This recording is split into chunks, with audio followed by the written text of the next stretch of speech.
Mira Business FM. It's the morning drive. This is Mira Business FM, and we're talking personal finance now. Our regular independent financial consultant guest, friend, nemesis, I don't know how you describe him. Hopefully not nemesis. Probably not nemesis. Nemesis is kind of an arch enemy, isn't it? Yeah, that's not the greatest of descriptions. However, James Thomas is here. Nice to see you. And you? My arch nemesis is not in the room. Personal finance. Now, James, for the last couple of weeks, we've been talking about financial planning, the fundamentals of financial planning, the really important stuff. Yeah. And I think it's time that we moved on to the big boy stuff, pulled up our big boy pants, as it were, and got into investment. And all those kind of long words that surround the topic as well, like diversification and REITs, real estate investment trusts, maybe, all those kinds of things that we hear Lots about. of jargon. Yeah, so hopefully cutting through a little bit of that. So the problem I have, though, is I don't have any sort of real set questions today. It's more kind of like topics and headings, this discussion. And I think that's probably one way of approaching it. So, things like how do you get the knowledge, investment know-how, where do you invest, what kinds of things do you invest in, how much, how long is a piece of string, I guess, is the answer to that. But you know what I mean. Amounts you should aim for, long-term aims, those kinds of things. I want to start, though, with this, because this is kind of the amalgamation of investing defined from lots of different definitions on the internet. Okay. And I want to see if I'm getting this right. So here we go. Investing is a crucial step towards building wealth and securing your financial future. Yeah. Reasonable so Reasonable far. statement, yeah. But there's a lot more. Okay. It involves allocating resources, usually money, to generate income or profit. It can help you grow your wealth over time and achieve financial goals, such as buying a home, funding education, preparing for retirement. It also involves understanding various asset classes, strategies, and risk management. Have I missed anything in there? Oh, I think that's a pretty comprehensive It explanation. took hours. I'm sure it did. Hours. And again, this is, I think, why we broadly labelled this the financials of financial planning, because I think that one statement there shows how broad this subject matter really is. Yeah. And we wouldn't expect the average investor to understand all of that, certainly not when they're starting out, which is why I hope they would come to someone like myself to help cut through that jargon and in a way perhaps not even need to understand what that is, because my role is to help someone identify their needs, the requirements that they're looking for. Arguably the solution, they don't need, while they need to have a broad view, they don't necessarily need to know the ins and outs of every single part of that investment strategy and the investments within their plan. That's a reasonable point, because just to put together a reasonable kind of definition of investing took me a good few hours, and I was online thinking, I like that part and I like that part, and that kind of fits. So just to put a paragraph together, and it did exactly what you've just said, and I'm glad you said that. It shows just how broad a field this is. There are so many things you could learn, should learn, perhaps can learn, but whether you have the time to do so, which is why, going back to previous conversations, this is why I hope you'd come to someone like myself, but this is why I also go to experts in their field, because we're often described as the GP, the family doctor of the financial planning world, i.e. we can identify a wide range of areas of requiring advice, but not necessarily know the ins and outs. Whereas if you went to an asset manager, a fund manager, you mentioned a REIT, a real estate investment trust, the manager of that, they would have a far, far more detailed understanding of that one small section of the financial planning universe.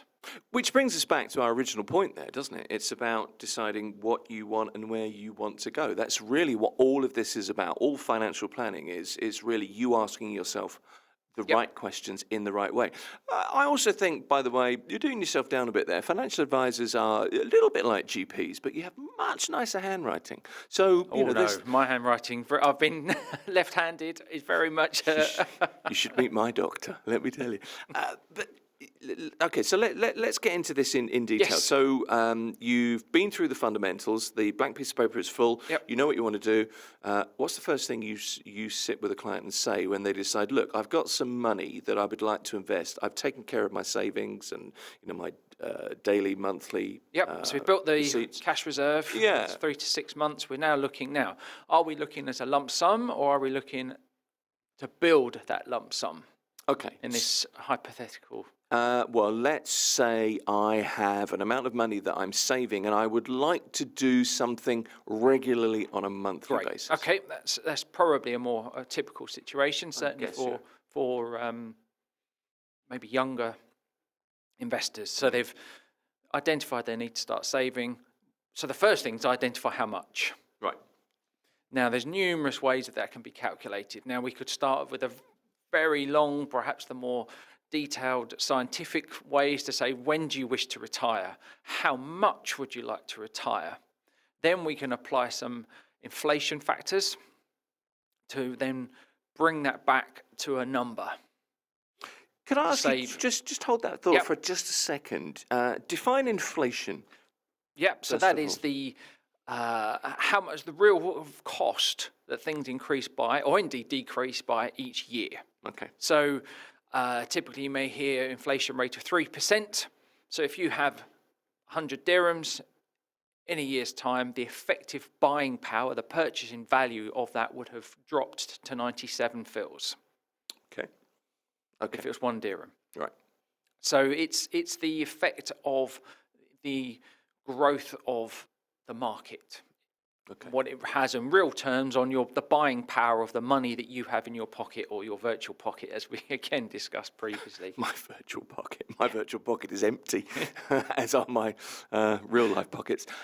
Okay, so that's inflation. So that again, straight away, potentially opens up all sorts of other conversations and queries, because it can get very technical. You're looking at how to look forward in time, 20, 30 years, as to what that number might be, and then bring it back to today and turn that into a monthly amount that you would need to save each month to build a lump sum for you in the future. How many people say to you, by 50, I want to be a millionaire, or I want to be able to retire with X?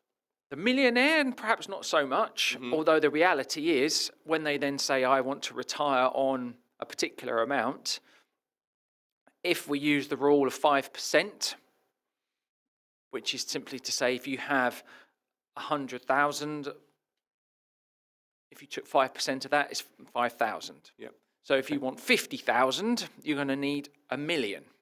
So hence why I say you can quite easily be aiming towards £1 million, dollars, euros, certainly dirhams, as a lump sum to achieve your retirement goals. Okay, and this is not to say that you need to retire with millions, but you need to retire with as much as you are comfortable with, as much as you want. Absolutely, I just pull that because it keeps the maths relatively simple. Yeah. But to answer your question, absolutely, we are now talking, because again, inflation, if we were talking 50 years ago, that number would not need to be in absolute terms so big. But now we are talking, certainly if we're talking to we talked about your son previous weeks. There's a 22-year-old. If he was retiring in 40 years' time, absolutely, he will be needing well over £1 million to generate even a relatively modest income in his retirement. Yeah, hence they need to define inflation and to understand how inflation works, or at least to factor in the effects of inflation. So that's again, we've already spoken for 5 minutes about how complicated that potentially can be. Yeah. Now that can give you a number. Sometimes that number is affordable, because that's then the next, perhaps more practical way that I tend to look at this discussion is to say, well, actually, how much can you afford to save each month? Because it's all well and good producing this wonderful number that's been calculated with all sorts of factors and complicated analysis. But can you get there? But can you get there today? Yeah, okay. It might be that's okay. Again, keep the math simple. Let's say that number was 1,000 a month, but you can actually only afford 500 at this current time. Right. Well, it's still much better to start at that 500 and build up towards as you get pay rises, as your work situation improves, than simply say, well, I can't afford the 1,000, I won't do anything.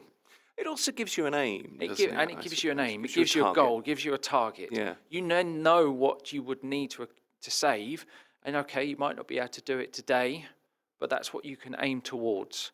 Also, I find it's again gets people into the habit.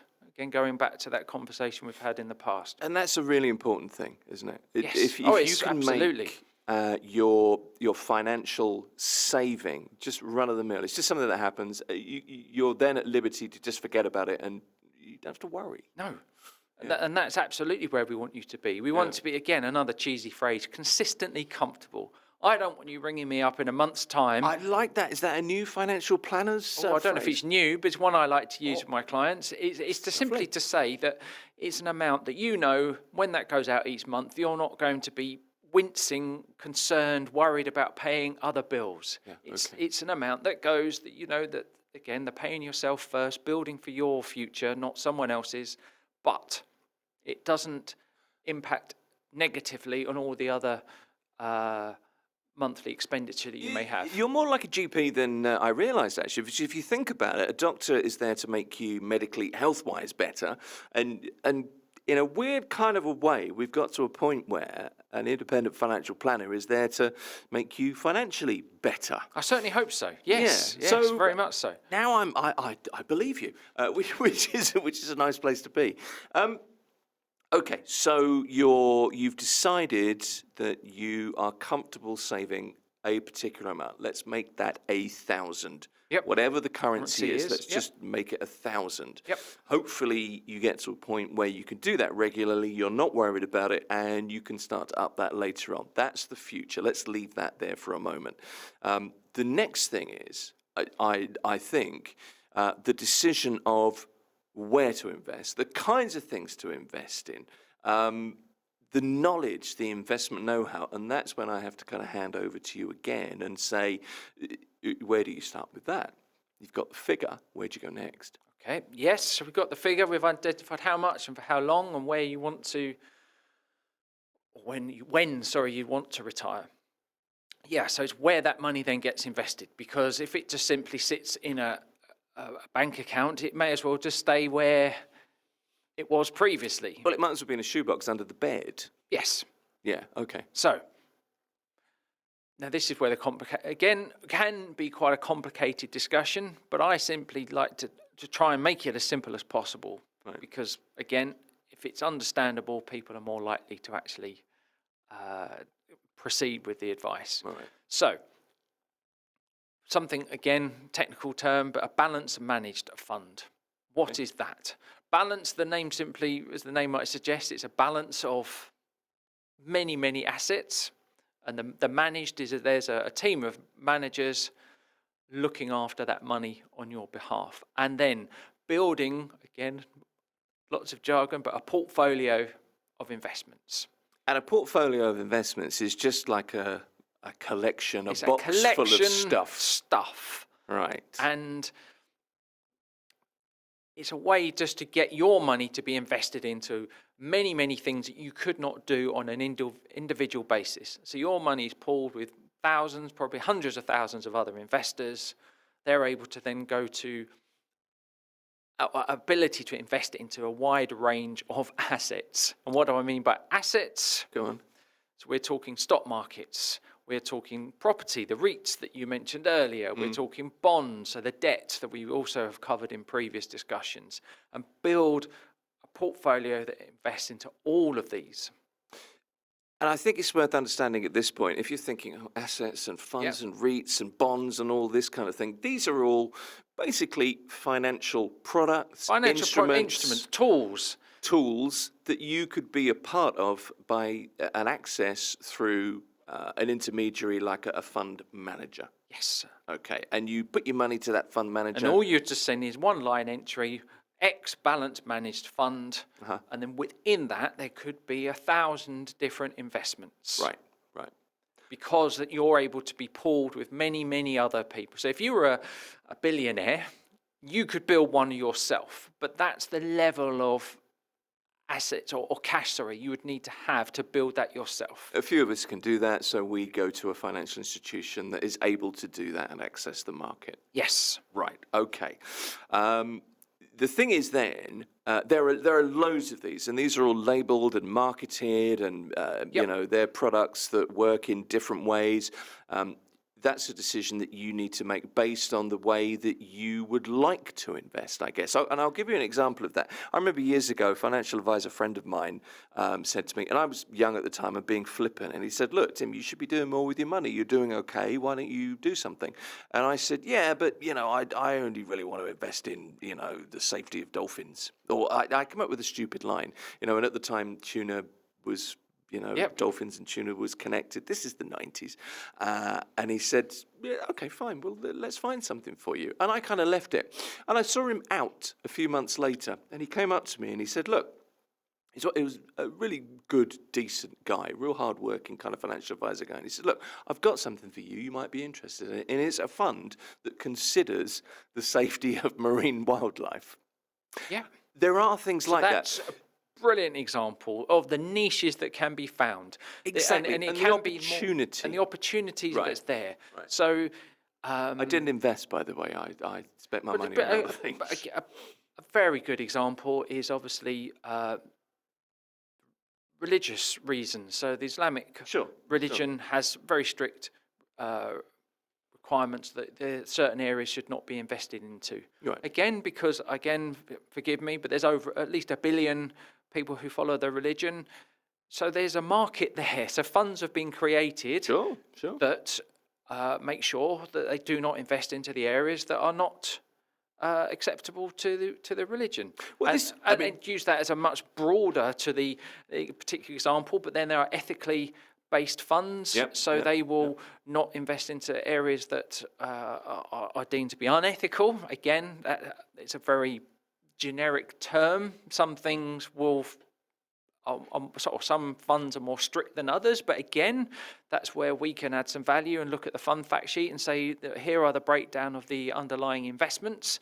Again, perhaps not a conversation that would be had with the typical investor, but again, it's very worthwhile pointing out that should you have strong views on particular things, your money can be put into those areas or areas that you do not want to be investing in. Again, they can be excluded. That is all possible. And the point of all of this, and the point I'm trying to make by using that example, is the fact that it then becomes you've decided on the amount you want to do, how you place your money in an investment, where you do it, in what instrument you do it, with whom you do it, is a personal decision. It's under your control is the point. Very much. And I'm going back to that point of this is about autonomy. I mentioned the balance managed. That would be the standard fit. So this is a fund that would be able to generate returns in excess of the money sitting in a bank and actually generate real returns for you over the longer term. Right. Again, another reason why we like to use that is because we look for consistency. We want a fund that will perform not just over 1 month, 1 year, it's 3 years, it's 5 years, it's 10 years. Because that's when the real growth, because you're then getting, again, another term, the compound. You're earning interest on interest on interest. Time in the market, compound interest, yeah, okay. All of these factors. Yeah. But if you have strong views, again, raise them with your advisor, your consultant, because there is a solution there for you. There is a niche that can be invested into. If you wanted green energy, if you wanted solar, if you want... as you mentioned, something to do with the ocean, the seas. There are funds set up. There are many. I think I mentioned there's 40,000. That's probably underselling it. There's so many. As long as it has a code, what we call an ISIN code, which is a reference number, unique number to that fund. Most platforms or facilities that we're talking about will allow you to invest into those. I'm mindful that people are perhaps thinking, hold on a minute, how do you know it's going to grow? How do you know it's... Well, you don't. And that's perhaps the risk you take. Coming back right to the very beginning of this process, absolutely. It's the returns are not guaranteed. And again, I was hesitant there you're because carefully using because there are particular products that can guarantee a return. Yeah. Again, that takes us right back to our first conversation, and again, they need to be studied in close detail because they have had issues. But nonetheless, yes, if we're going into a stock market, the returns are not guaranteed. The point is here, what we're trying to say, and this goes back to the first of the 5 kind of topics, topic headings that I mentioned at the start of this conversation. How do you get the knowledge, the investment know-how? And the point of really the last 20 minutes is it's worth spending the time trying to understand, whether that's you doing your own research or you do that with your own advisor. That's both. Kind of where we're getting to. But that's hopefully both, yeah. And I would say, again, as we said right at the beginning, no such thing as a stupid question. Ask more and more questions, because the more involved you get, the more you'll understand, the more comfortable you will feel, and the more you will get out of the process. This is where we are. Personal finance. Last couple of weeks with James, we've been looking at the fundamentals of financial planning. Today, we're talking about investment, the long words that surround the topic, hopefully trying to cut through the jargon a little bit. James is going to stay around for another half an hour or so, and we will look at investing, a crucial step towards, hopefully, guaranteeing your financial future, building wealth and securing where you are going financially. This is Mira Business FM. The news is on the way in. He's just made his way into the studio. Don't forget, you can contact us, info@mira.fm. You can WhatsApp us, country code 971. It is then 522-789-567 to get in touch with Mira Business FM.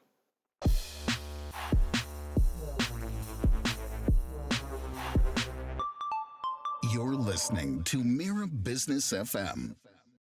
Mira Business FM, I'm Tim Elliott. Our friendly financial consultant character, James Thomas, is with me. He's an independent financial consultant, and he's here. Thank you for sticking around. It is investing. It's such a broad term. And I have to be honest with you, I kind of wrestled with this. And I in my head, I think everything has to be structured. Everything has to be planned. But you can't really do much in life but make a plan and hopefully stick to it. And money is kind of similar, isn't it, James? Very much so. It's a variable feast. It is variable. But again, talking the fundamentals of financial planning, I think that is one of the fundamentals. Nothing stays the same. So therefore, it's something that would evolve and move as you progress. As we think, again, we have discussed, as life moves forward, circumstances change. Yeah. Therefore, the plan that you make today will not be the same plan, I was going to say 5 years, but even in a year's time, potentially, things could have changed significantly. So, hence why, even in that initial discussion, that fact find, that blank sheet of paper that turns into lots of notes and lots of ideas, that needs to be reviewed on a regular basis. It does, and that's the point here. It's a constant process, and while I'm wrestling with how to structure this as a conversation, maybe I need to kind of let go a bit and just think, right, go with the flow. We will cover what we can cover and talk about the things that are and will always be important. Yes, all of these factors remain important wherever they are. It's just how they fit into the circumstances at the time that we're discussing them. Sure, and all circumstances are different. So that's good. I feel better now. Thanks very much. It's like a session with a psych counsellor. This is great. First thing I wanted to put to you now is you've made the decision and you have an amount and you're going to put it into whatever you're going to put it into, whichever asset class, whether that's a fund or an account of some sort or a bond or real estate. And we'll look at all of those over the course of the next 20 minutes. But the first thing I wanted to put forward to you was make sure you are diversified. Don't put all your eggs into one basket. It should always be here in your head, shouldn't it? Yes. I mean, again, another fundamental is that diversification. Yep. the fund that I mentioned before the break, the balance managed, that is one of the most diversified funds that you can invest into.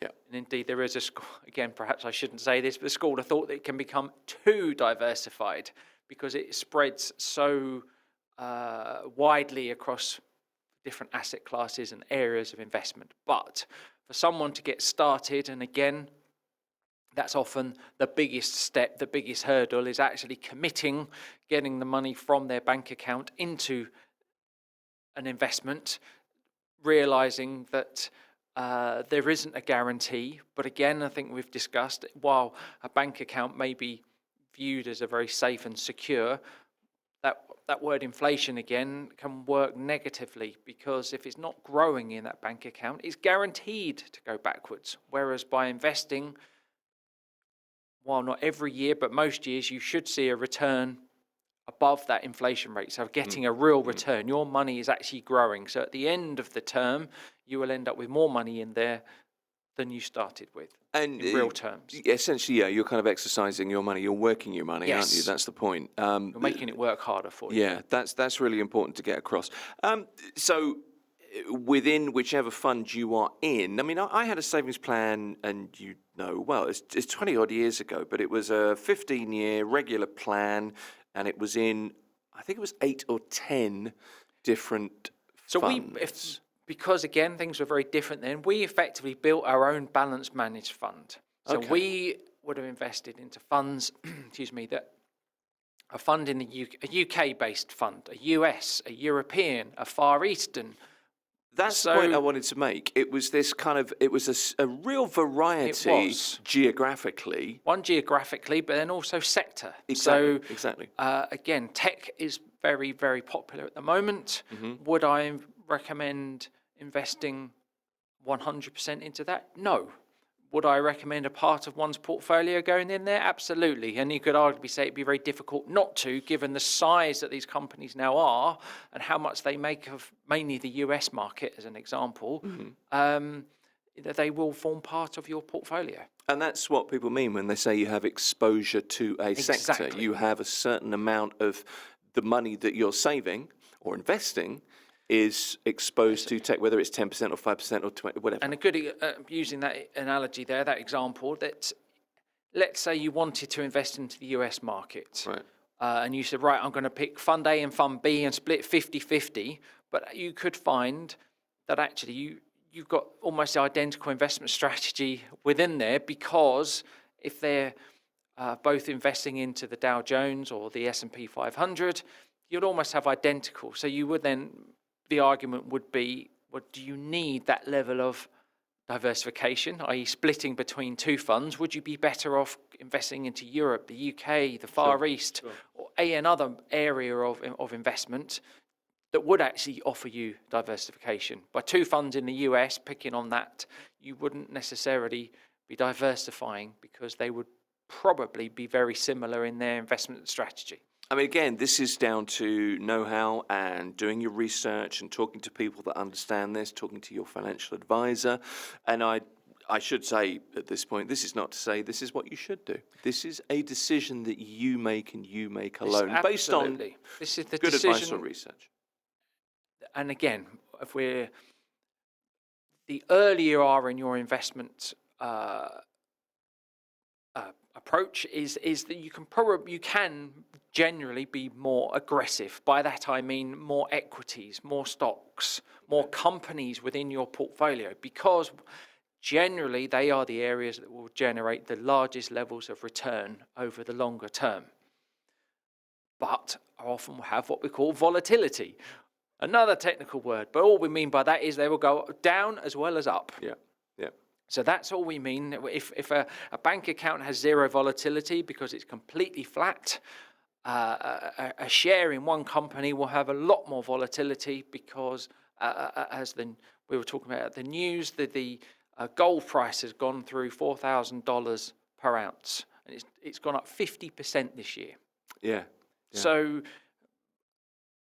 it could fall 50% next year. I don't think it will, but my point being that's what we mean by volatility, ups and downs. Okay. So what we don't want, or what most people do not want to see, is a huge amount of volatility. They're not really keen to see 50% one year and then 25% down the next year. The typical investor, from my experience, if able to secure 6 to 7 to 8% per annum, but year in, year out, I'm far more comfortable with that level. So they're getting a real rate of return, they're seeing their money growing. And again, there's another little analogy: at 7.2% growth per year, your money would double every 10 years. Okay. Again, just all these little things, again, may not happen, but it's a good level of return to aim for. Yeah, and it's a good comfort level as well. It's a comfort level, because we're not then trying to set the world on fire with the level of returns, because again, that's the diminishing returns. To try and find where those next huge numbers are going to be is so difficult. See, for anybody listening to this thinking 6 to 8%, I could do better than that. I know what I'm doing. Well, that's fine. But it could well be that it's just, okay, you are a more aggressive person by nature in financial terms, but also you are happier to accept a level of risk. Maybe you'd have a little bit of spare cash that you don't mind losing. But it's different for everybody. Everyone is different. I use those just as an average, just to give a benchmark of what people typically like to see. And in my experience, again, we've gone through in the last 25 years numerous different asset classes being the flavour of the month, flavour of the year, and then the following year, they're not so. Well, this is the thing, isn't it? And it's about sticking to what you have decided to do. You have decided, and again, with those regular reviews, we can adjust and amend a portfolio, the investment strategy. Yeah. But often, by the time things are obviously going out of favour, you would have lost a huge amount of money. Yeah. Okay. I mean, as much as anything, investing is just like all different areas of life. I don't know whether it's fashion or what car you drive or the watch you wear. It's influenced by other people liking or not liking, or you can be influenced by other people. So it might well be that you want to be in tech and across different sectors in your investing life. Your friend next door might be like, no, you don't want to be in that. You want to be in this. The point is, it's your decision. It's your decision. Right. And there are options available for all of those decisions. But if someone coming to this as a novice without any previous experience or exposure, that balanced approach is a good introduction, a way in. Now, I've often found as people start their investment journey, and they do then see some reasonable rates of return, and they do start to become more involved in the process. They get sent their quarterly statements or their monthly statements, and they start to show more interest. And of course, that knowledge level grows. And then they will come to me and say, what about this? What about the other? Or I've actually done some research into X, Y, and Z. I would like to put some of my portfolio, some of my investment into that area. Well, that's absolutely fine, and that can be done. Yeah. Once, again, there's lots of conversations about technology at the moment. Should we be investing into it? Is it overheated? Is there still more growth in the sector? The simple answer is, I don't know. Because there's as many people on one side of the argument as there are on the other. But if you have some exposure to that, then, or not all of your money in that one area, then you will be fine, because you're not going to be losing everything should it fall. You're not going to be gaining if everything rises, but then other areas will also do the same. Yeah, okay, fair enough. So really diversification is so key across stocks or real estate or gold or bonds, however you construct your basket of your portfolio. I mean, again, using gold, yes, it's had a fantastic year. But you interviewed Jeff Rhodes last week. He's in again tomorrow morning. Right. Yeah, that's right. So, and again, I'm sure he won't mind me saying one of his little favourite catchphrases was, "If you like gold, buy silver." Because silver is a much lower per ounce priced metal. It's not quite as precious, but it generally will follow a similar track to gold. But again, it gives you that diversification. Yeah. Same for the platinum and other precious metals. So you could, again, one particular area, as you can see, immediately you can then already get diversification by just being in different precious metals. And Sure. the same can work for the REITs that we mentioned, the real estate investment trust. All that is a portfolio of property. Again, that can be commercial, it can be residential, it can be shops, it can be office blocks. All are available. And then the more traditional investments of stocks and shares across different markets. So you can see you can very easily build a very diversified portfolio. Well, let's talk about asset classes in a bit more detail. Let's just start with real estate and real estate investment trusts. But I mean, investing in real estate is as simple as buying a flat, buying a house. You don't have to be invested into a specific fund. It could be just that you think, oh, okay, I really fancy this. That's lots and lots of people do it, lots of opportunity, particularly here in Dubai, of course. Yep, absolutely. Okay, so investing in property can provide rental income. It provides potentially appreciation. Generally, that happens. Again, property, if I may interject, one of the common barriers is the deposit required.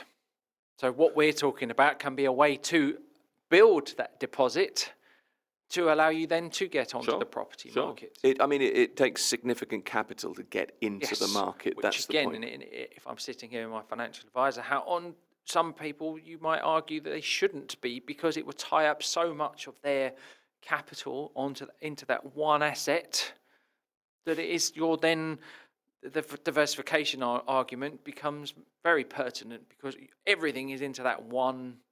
Well, the proviso here is property. That's if you're looking at a property as a place that will bring you rental income. If you're looking at a property as where you would live, That's a different discussion. That's a very different discussion, because that alleviates the rent issue as well.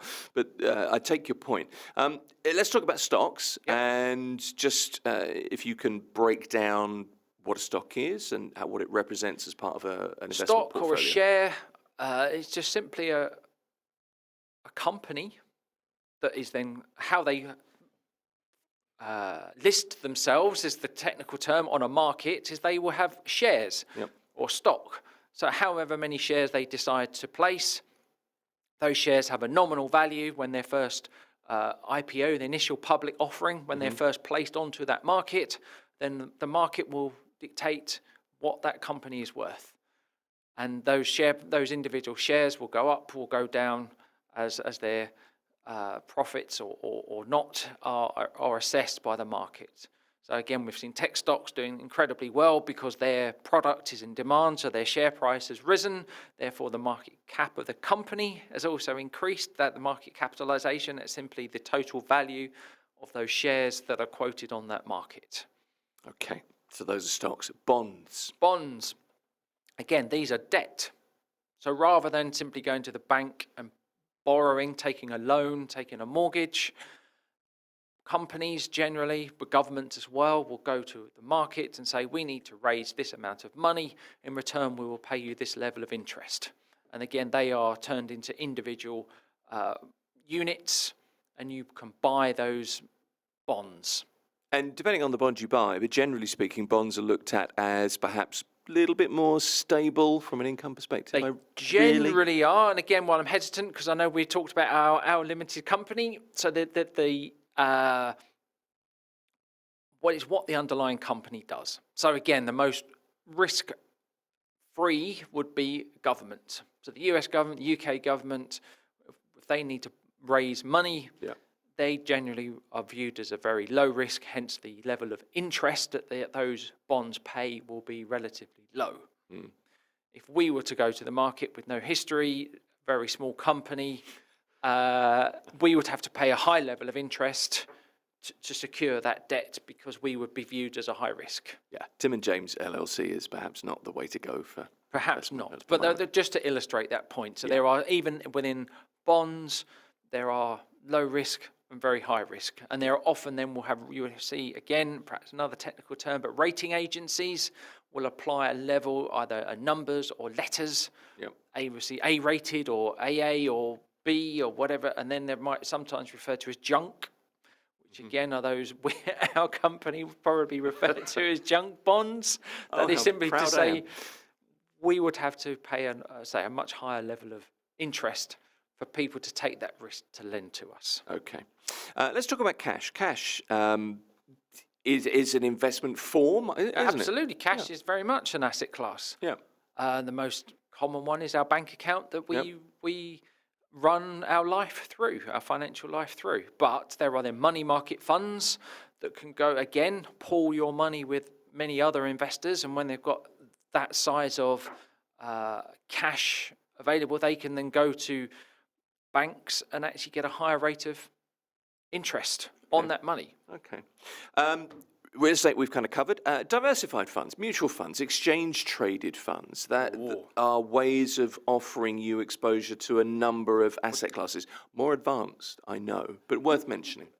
Not necessarily more advanced, just so we can separate the two. So the diversification is that balance managed. Yep. So that fund would take sections from all of those different asset classes we have mentioned and blend them together to build a fund.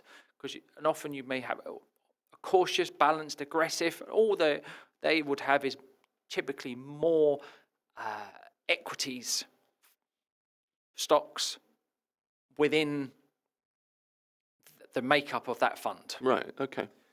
ETFs, exchange traded funds, that's a category within the one of the asset class. You're being so measured at the moment. I love it. I'm trying to be. I'm trying to make this because, again, you can get carried away of all these different terms and all these different jargon that are used. Yeah. An exchange traded fund, again, is a very popular term at the moment.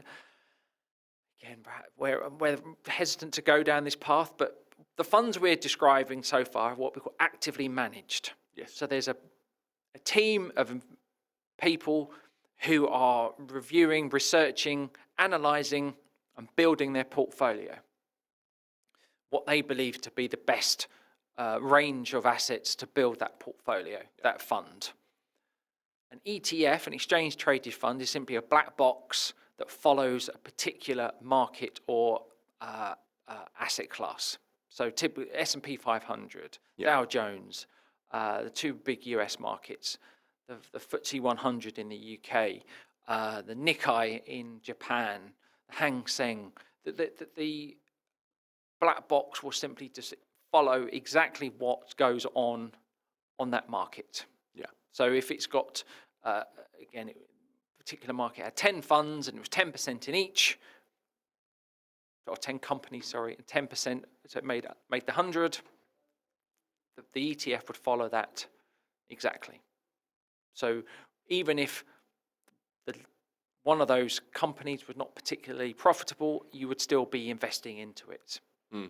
Whereas, and again, this is a whole further debate, passive versus active, but this is forming next week's topic, really. Let's face it. That's probably the way to go. Yes. But it's a taster of what could come. Yeah. But in simple terms, the passive has no human involvement. It's simply a computer program following a market. Active management will have analysts and lots of people researching, working out what they believe to be the best options within that market. Okay, so active versus passive investing next time, what that means, what that might mean for you, how you may want to employ those tactics, I suppose. We got 30 seconds, James. Investing. Could you sum up what we've said in 30 seconds? There's an impossible task to finish this conversation. Don't be scared. Right. Get involved. Generally will give you a much better return than leaving your money in the bank. Something to be embraced, not feared. And do your research as well. Do your research. I think, absolutely. Look, it's always good to talk to you. Thank you for coming in again. James Thomas is an independent financial consultant. We'll see you next week, same time. Thank you. James, thank you. This is Mira Business FM. That's the morning drive for today. Inzi's coming up with the news, and then Daybreak for this afternoon. Don't forget, you can find us, mirabusiness.fm. That's the website. You can contact us, info@mira.fm. You can get in touch over various social media platforms, and you can find us, watch us, listen to us, just by searching, very simply, Mira Business FM. Mira Business FM.